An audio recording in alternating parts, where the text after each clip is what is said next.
eles já assumiram o compromisso diante do juiz de que constituiriam lá a partir da data da certidão do casamento, 18/12, desse dia. E nós estamos aqui para rogar as bênçãos de Deus e abençoar vocês, para que os sonhos de vocês se tornem realidade. E um lar começa a partir desse dia mais novo lá nessa barca, para abençoar o Brasil e o mundo.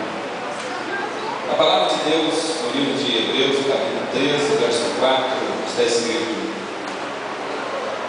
digno de honra entre todos seja o matrimônio e o leito sem mácula. Porém, aos que se dão à prostituição e aos adúlteros, Deus o julgará. Venerado seja entre todos o matrimônio. O que todos estão fazendo aqui nesse momento, com muito respeito, com muita alegria, é exatamente honrar o matrimônio, o contrato de casamento do jovem Micael de Brito e Stephanie de Mina Alves. O Micael, nascido no dia 31 de junho de 1987, em Carazinho, Rio Grande do Sul, brasileiro, filho de Pedro Corrêa de Brito e Ione Moura de Brito.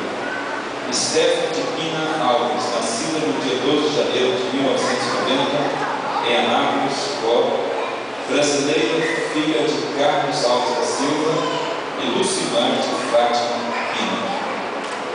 E que, no dia 18 de 2010, casaram-se no cartório Antônio Butrago, nessa capital. E nós estamos aqui para celebrar agora as bênçãos e faremos isso com muito prazer. Nós queremos esse momento